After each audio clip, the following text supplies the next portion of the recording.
আমি আমাৰ এই মিকিভেটা অঞ্চলৰ যি ডেকা গাঁও, এই ডেকা গাঁৱত আমাৰ বিভিন্নজন ব্যক্তিয়ে গন্ধৰ্ব বিবাহৰ মাধ্যমেৰে তেওঁলোকে কন্যাবিলাকক আনি গাহস্থ্য ধৰ্ম তেওঁলোকে পালন কৰি আছে। কিন্তু কথা হৈছে যে তেওঁলোক আমি সংস্কাৰটো কৰিব লাগিব বৈদিক নিয়মত। গতিকে আমি ভাবিছোঁ যে তেওঁলোক আমি এনেকৈ আঁতৰত থাকিলেতো নহ'ব। গতিকে তেওঁলোকক আমি বৈদিক নিয়মত নি আমাৰ সামাজিক যি বৈদিক নিয়ম আছে সেই নিয়মত তেওঁলোকক অন্তৰ্ভুক্ত কৰিবলগীয়া হ'লে এটা যি মাহ হালধিৰে গা ধোৱা আৰু হোম যজ্ঞৰ দ্বাৰা বিবাহ পতা যিটো নিয়ম, সেই নিয়মত আমি অন্তৰ্ভুক্ত কৰিব পাৰিব লাগিব।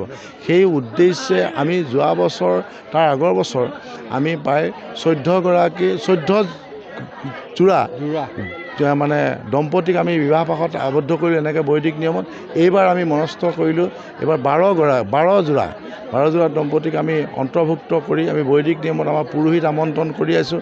আৰু ইয়াত এই পুৰোহিত আমন্ত্ৰণৰ মাধ্যমেৰে হোমযজ্ঞ দি বিয়া আৰম্ভ হ'বই।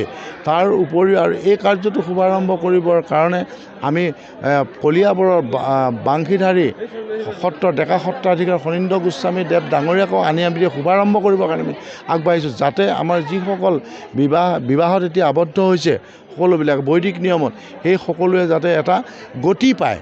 মূল কথাটো হ'ল গতি পায়, ভগৱন্ত প্ৰভুক আৰাধনা কৰি গতিটো পায়। আৰু যিসকল অনাচাৰী আছে অনাচাৰীবিলাক যে সদাচাৰীলৈ আহি তেওঁলোকে যাতে হয়, এই প্ৰচেষ্টাটো আমি ডেকা গাঁৱৰ ৰাইজে আলোচনা কৰি পেলাই আজি এমাহ 1.5 মাহ আগৰ পৰা আমি ব্যৱস্থা কৰিলোঁ। আজি তেওঁলোকক আজি বিবাহ কাৰ্যটো সমাপন কৰিবৰ কাৰণে আগবাঢ়িছোঁ আনন্দ উৎসাহেৰে। আৰু এই আনন্দ উৎসাহৰ মাধ্যমেৰে সেই সকলো বৈদিক নিয়মত আৰু ধৰ্মীয় যিটো সংস্কাৰ নিয়ম, সেই সংস্কাৰ নিয়মত সেইসকলে আবদ্ধ হ'ব বুলি ভাবি আমি এই কাৰ্যখিনি আমি আৰম্ভ কৰিছোঁ।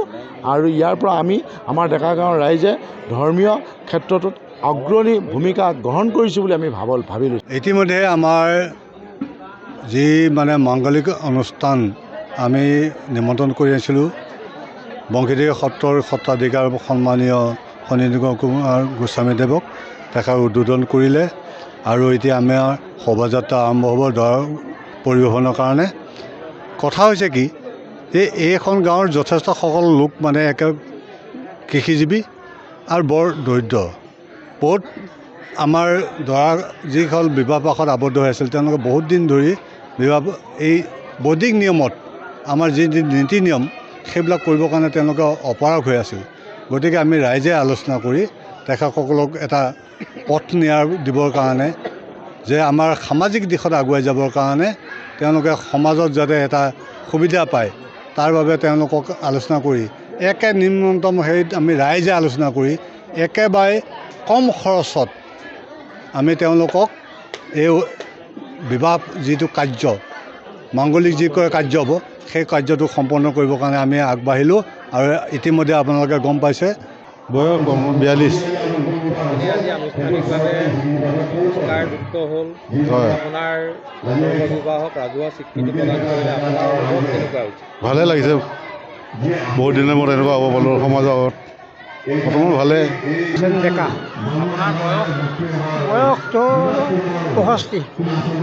আপোনাৰ আজি আনুষ্ঠানিকভাৱে বিবাহ কাৰ্য সম্পন্ন হৈছে, কেনেকুৱা হৈছে? বৰ্তমান ভালে হৈছে।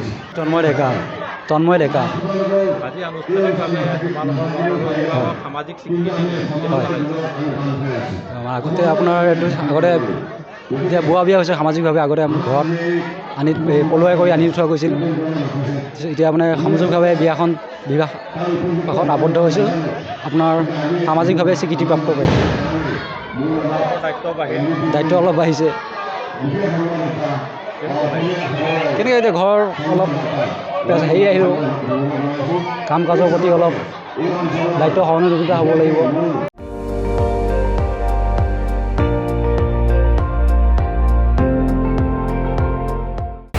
আপুনি চাই আছে ND24, সৰ্বশ্ৰেষ্ঠ নহয় সৰ্বোত্তমৰ দৌৰ।